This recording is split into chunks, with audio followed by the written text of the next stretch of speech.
Welcome to Eyes Closed.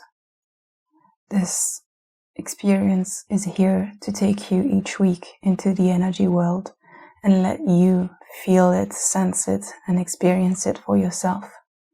My name is Capucine. I'm a Reiki master teacher, and I'm teaching energy and delivering energy sessions each week in my premium content. I also teach Reiki each month. All the informations are down in the show notes. Thank you for joining me this week. And trust within where you will be going is a new dimension of yours. And I'm excited to be the one taking you there. Thank you. This week, Eyes Closed is so happy and proud to present Sarah-Louise Tilsley, a multi-faith Reiki master teacher, a druid, elemental, folk healer, and a light worker. I discovered Sarah-Louise through her YouTube channels, her videos. They help me to be relaxed, to be serene, to find a soothing energy when I'm here offering it to others during the day. And I reached out, and I am so glad I did. I am so glad that I got the chance to meet Sarah-Louise and to ask her questions. I felt incredibly lucky but also at ease to meet her after watching so many of her videos. She is teaching different shapes of energy healing through WhatsApp, through video, through instant calls. And she has also channeled Oceanic Reiki, and we talk about how she channeled it and what it looks like using shells instead of crystals. Yes. And if you watch the video that I'm releasing on YouTube, you will get to meet the shells that she's talking about. And I'm so happy. So please check my YouTube channel, Capucine F. I will link it down below so you can watch our interview, watch those shells, meet Sarah-Louise, and thank you. Let's listen now. Welcome, Sarah-Louise. Thank you so much for being here. Welcome to Eyes Closed.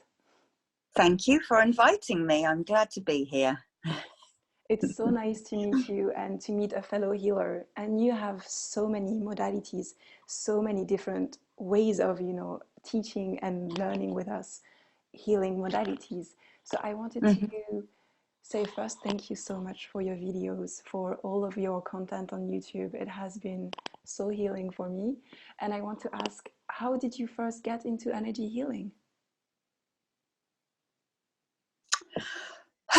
Well, that's going back some time. I first, way back about 25 years ago, I came across the tarot, and I tried it, but it didn't really sit very well with me. So I just dabbled, and then probably about 20 years ago, I came across crystals, but I came across meteorites first. Somebody had been walking up on the hills above my home, and I was working in a cafe, and they came in and they said, "We found these strange things." And the first time I held them, all the joints vibrated in me. It was crazy. And then we were playing a game. I laid down and they held them over me, and I could tell where they were holding them. So that piqued my interest in crystals, and I just started to collect. Then about 3 years later, my fiance committed suicide. So I got catapulted into that world. Lots of weird things started to happen. And I thought, no, I don't want to go down that road now in case it's the wrong time. So I left it for 2 years. Then I couldn't ignore it anymore. I went to a local New Age shop to do a psychic development course, and I found a group, an MSN messenger group, if you remember those days, called Sixth Sense.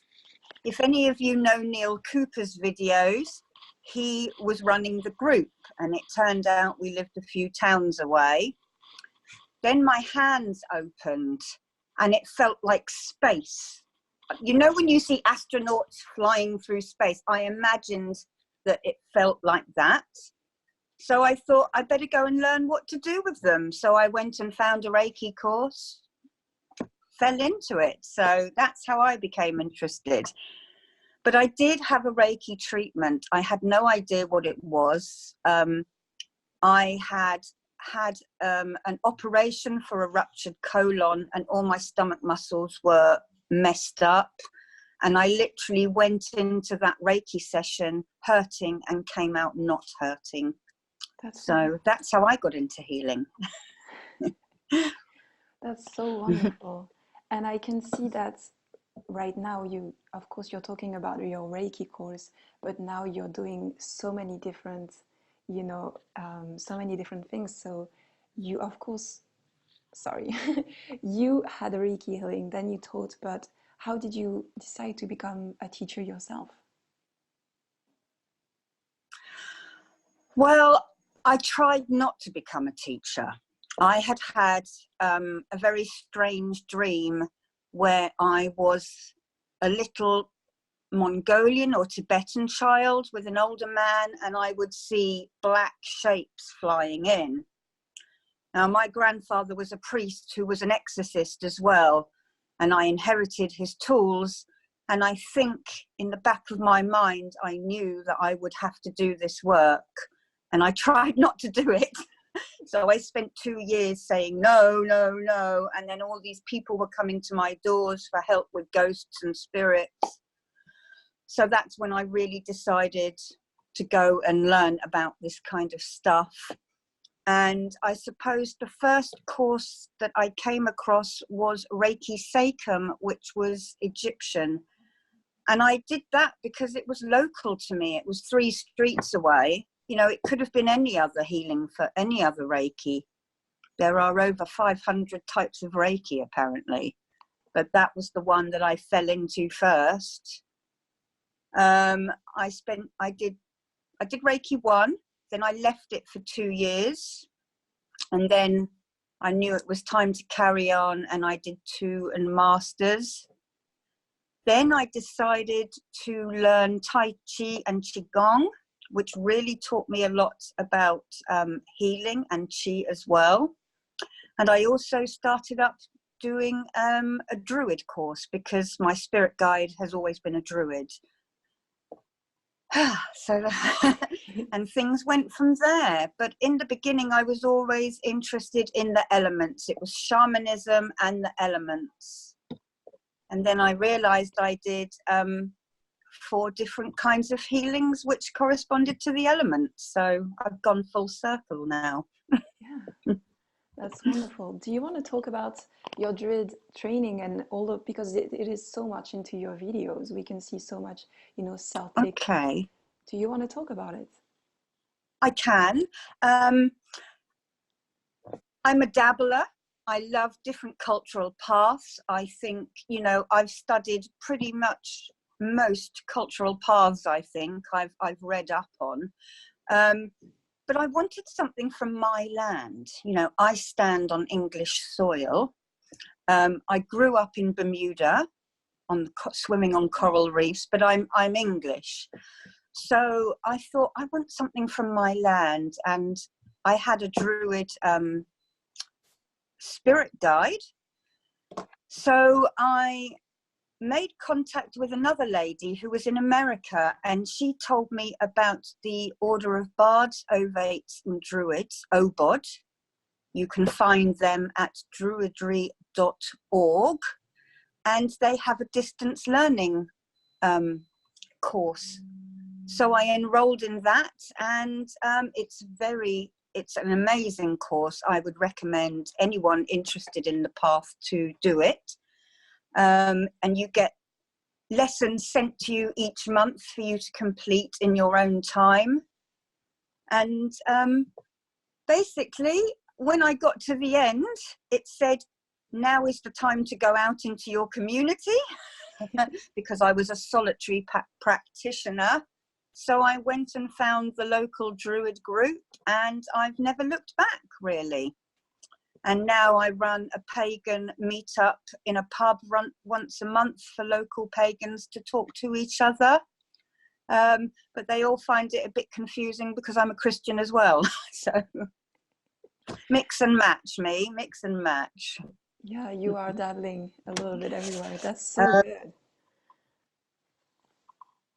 I am, but this druid course that I did through the OBOD actually touches on most different cultural paths around the world, so, and how they are all very similar. Yeah, So I got my world fix, my cultural fix. that's exactly what I wanted to ask you. Do you find, a similarity between, Egyptian Reiki, Seichem, and then Angelic Reiki or Usui Reiki, all of the things that you know? Do you find something that is common, that is, rooted in whichever civilization conveys the Yes, same message? I do. It is the elements: earth, air, fire, and water, or the 5 Chinese elements. They all pretty much work with circular energy. There is no beginning and no end. And they all have different archetypes that are the same energy. For instance, the mother, the father, the moon, the sun. They're so similar. And, perhaps Tara in Tibetan Buddhism is probably the same as Lakshmi in Hinduism. They're all aspects of the one great creator, I feel anyway. And Christianity, when I take my mother to church, I can recognize Buddhist phrases, pagan phrases. It's all mix and match. There's many paths up the mountain. I know it's a cliche, but I really believe as long as you're heading up towards the same light, it doesn't matter how you get there. As long as you're not hurting people. And that's the main thing, really, isn't it? Mm-hmm. But I do not believe that any one path is better than another. It really depends on what my interests are at the time. For instance, at the moment, I'm working with Tara, the Buddhist god Tara, and I'm working with the Celtic Reiki, the trees, because I'm writing some Celtic Reiki courses. Any temple can be your home. It's all going to the same place, I believe. And any home can be a temple as well. Yeah. Sorry, you broke up then? Yeah, I wanted to say, and any home can be a temple as well. Can you hear me? Yeah, Yeah. absolutely. I can hear you, yes, thank you. So you have channeled Oceanic Reiki. I wanted to know how you channeled it, and also what is it bringing to the table of, the healing platform, the healing world. Okay, so probably about 17 or 18 years ago now, I read an article in a spiritual magazine talking about how the Hawaiians used seashells in their holistic therapies. But there were no photographs. I couldn't find anything on the internet. And I had grown up on a tropical island. So in the 70s, unfortunately, we were cutting corals before we knew the damage we were doing. So I had many shells and corals from Bermuda still in my possession. So I thought about this for the next 15 years and wondered and pondered, but I didn't really do much. And then I was sitting in my morning meditation, and I was actually sitting in front of this shell, a red abalone shell. This is something I was given from a car boot sale, actually.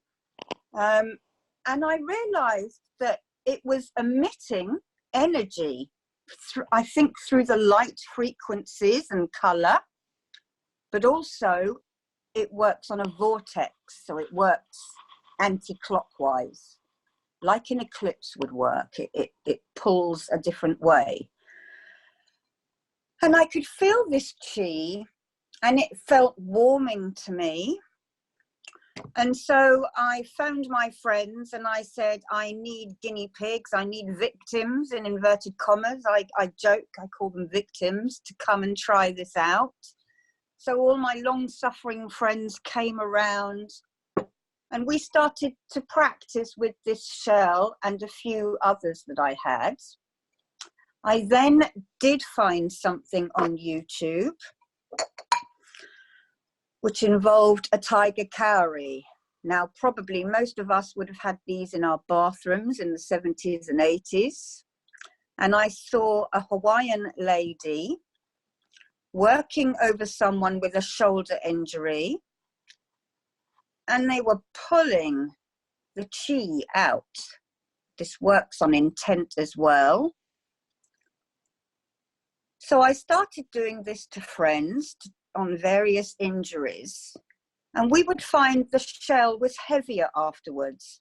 After about 10 or 15 minutes of slowly pulling the pain or the negative energy out, you know, they'd have better movement.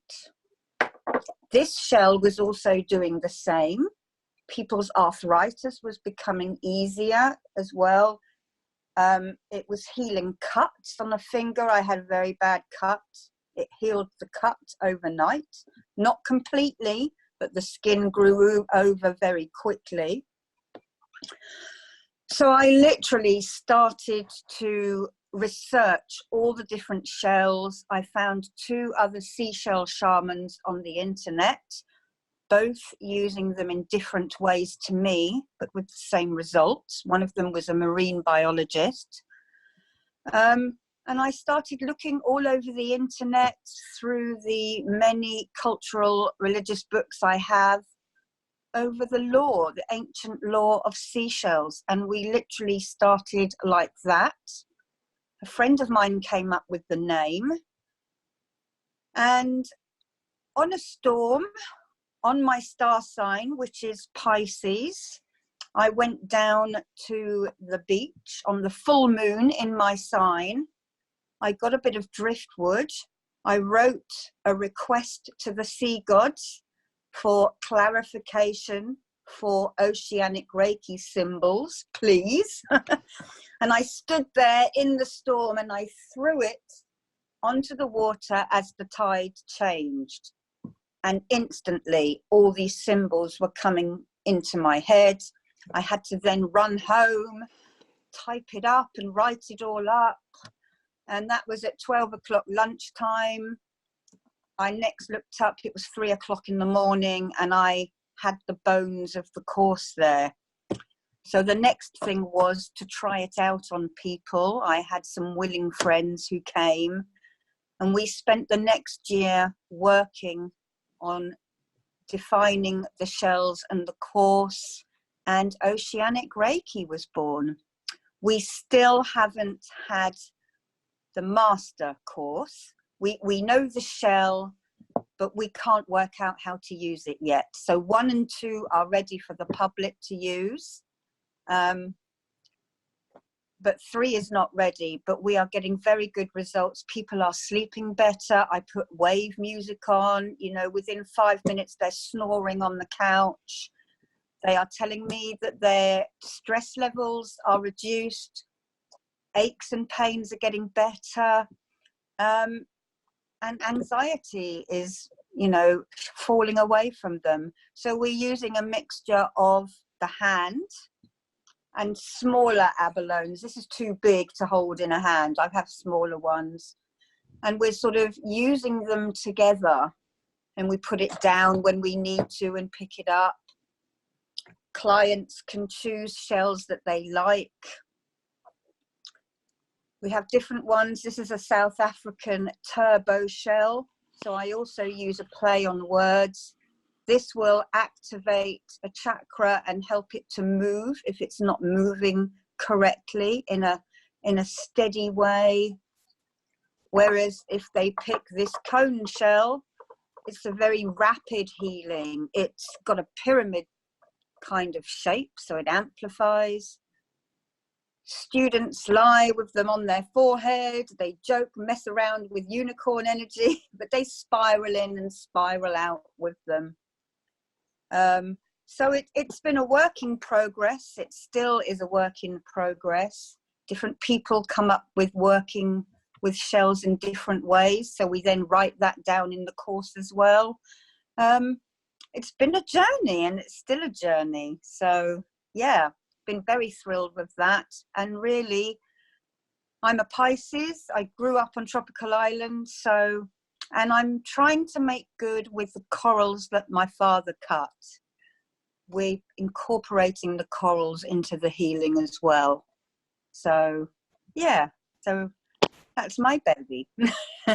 That's wonderful. And it's using them as crystals. They're also living beings. They used to live and they're Exactly. there. And I love this. Exactly. And life came out of the sea. In the womb, we go through a fish stage. We have gills, you know, here and other places. We are made up of salt water. So why not look back to the sea? I try to look for sustainable, shells rather. I am a bit worried, for instance, now the blue abalone, there's over 100 different species. The blue abalones in South Africa are almost being farmed to extinction. So I'm now looking in thrift shops for shells and antique shops rather than new suppliers of them.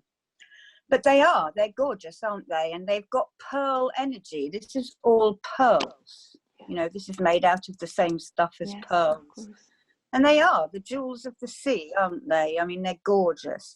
And they have a suction energy as well. Mm-hmm. So you can even move this shell over an ache, draw the shell out, draw the pain out into the shell, and then put it on an amethyst bed, or waft smoke into it, clean it with water. Just treat them like normal crystals. Yeah. They want to be used. They don't just want to be looked at. Yes. And I can see, you know, they look like the chakra symbol, and which is, you know, the fractals and all of this energy. So it's magical. Exactly. And the non-traditional, the Tibetan daikumyo is actually a spiral as well. So we are using that. We are using the original Usui symbols, and a lot of other symbols came in the master's course. The animals and the mermaids and the mythical creatures want to come in as well. So it's a bit shamanistic, the master's course will be.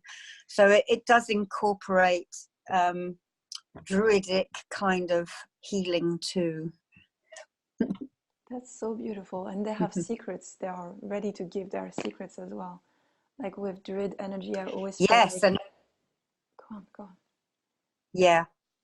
And of course, people can hear, you know, the old story of hearing things, so people can, you know, aid their psychic development by sort of listening or maybe even moving.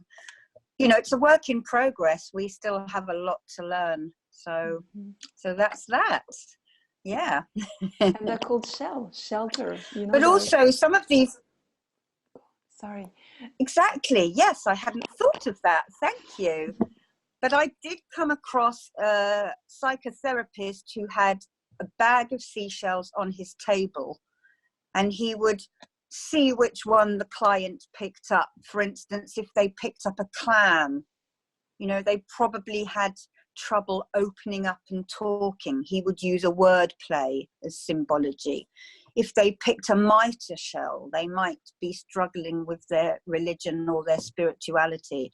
So wordplay comes into them as well. You know, it's what you associate with things, and everybody associates sometimes the same things, but other times different things, I feel as well. You know, a seven of tarot of cups might be different symbology to someone else. You know, it's we are offering guidelines in this course, but you can build on it yourself. So that's so beautiful. How can we join or help? Do you have an online school? I do. I teach everything either in real time at my house, or I teach by video links online.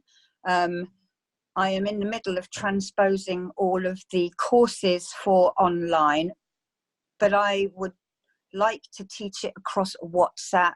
I don't believe in recording it and letting you get on with it, because everyone learns differently. So, for instance, an Usui course in person would be 5 hours teaching. An Usui course over a video link is 5 hours teaching broken down into different lessons. So yes, you can find me at sarahmajera@gmail.com. I'll spell that sarahmajera@gmail.com, or the Reiki Dreams page on Instagram and Facebook, or under my Sarah-Louise Tilsley YouTube channel.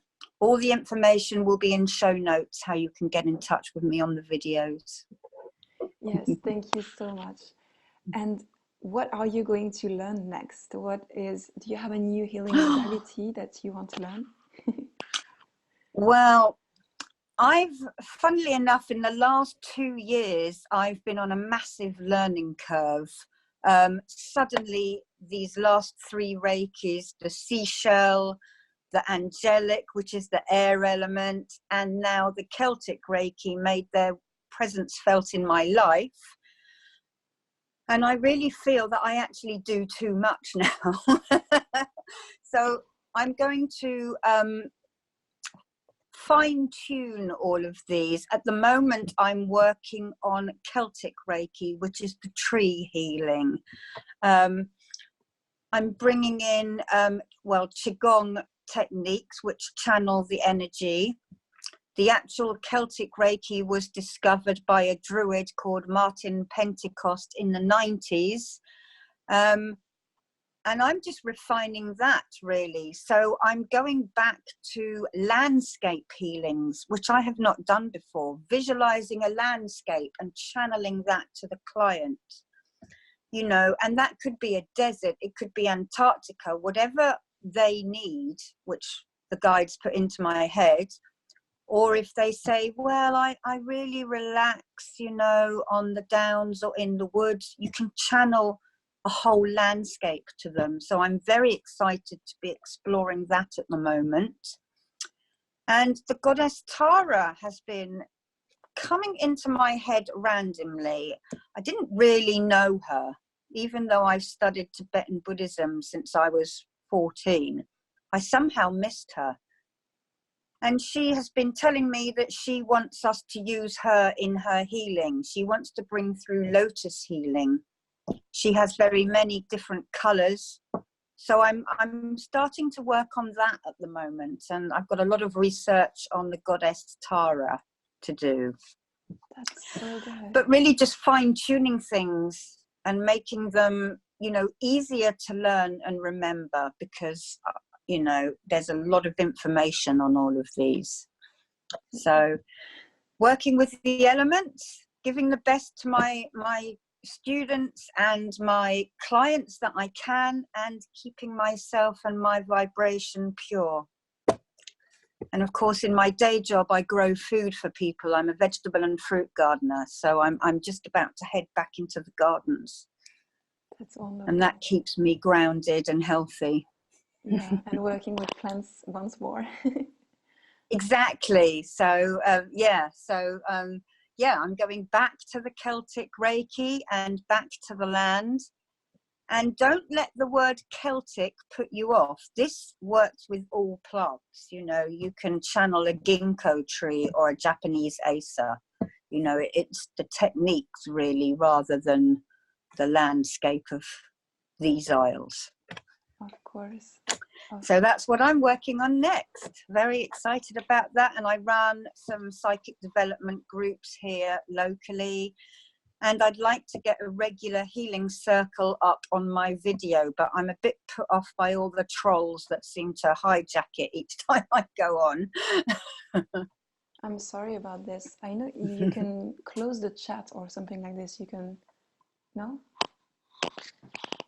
Yeah, I've got to get more into the rhythm of that. I've been a bit lazy since Christmas. It's Having a been rest. very, very intense energies since Christmas. I think everybody is kind of put off. No? It feels difficult. Yeah, I think the last 2 eclipses have really affected me, and I normally don't pay any attention to these things. Everyone sends me information and I don't even read it. It doesn't affect me, but the last 2 have for some reason. So, we'll see what happens with the next eclipse. We have some time before that.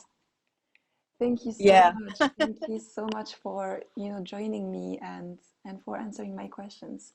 Do you have a specific questions you would like me to ask? That's so you all right. can talk about your work, or if you want to share something more.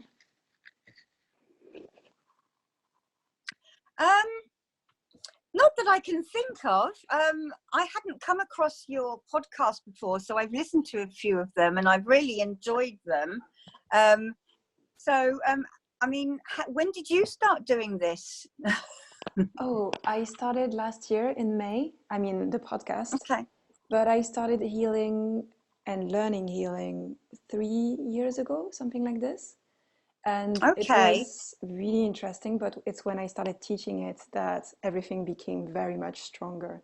So now I'm kind of following the river and seeing where it takes me. And I'm, just kind of very thankful of all of this journey. And right now my heart is like bursting. Since you showed me the abalone shell, my heart is like wide open. So yeah, they are. That is the master shell. This is the one I would tell everyone to get rather than any of the others. This does everything. It sucks out negative energy and then you can put back crystalline energy. So if you all want to get one shell only, get this one. And eBay, I think, is a good place for them. They're quite reasonable. They're cheaper than crystals.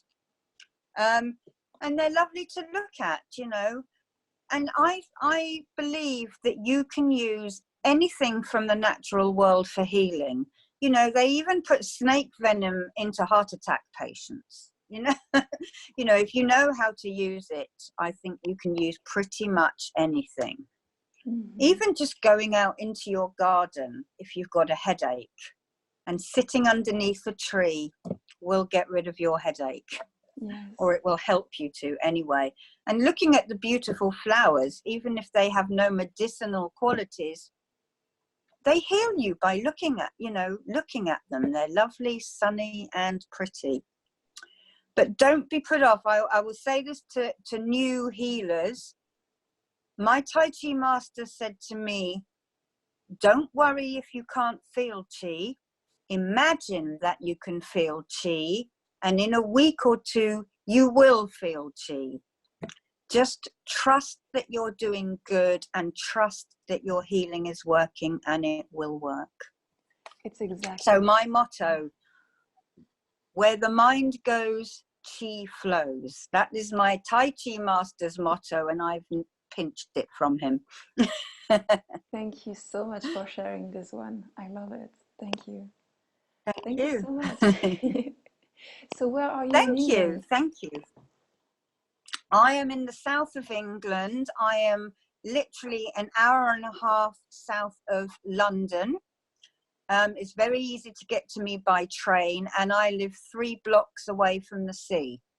So I'm walking my dog along the beach 3 or 4 times a day, watching her moods and how she changes, picking up treasures that get washed in. So I'm very involved in the sea. I can't drive because I myself suffer from epilepsy. So I don't get out into the hills and the greenery as much as I like, but I journey there in my mind. I create an inner world, and that's what us Druids are taught. So if you can't get to the Taj Mahal, just imagine that you're there and you will be there. That's how I work. I don't travel. I don't even have a passport because I have elderly animals at the moment. But I travel in my mind's eye to these beautiful places. Now we have the internet, a quick Google search on Machu Picchu, you can have a look, and then you can imagine that you are there and walking around it. And it's called armchair traveling. That's what I call it. So, but I'm in the south of England in Sussex, near Brighton.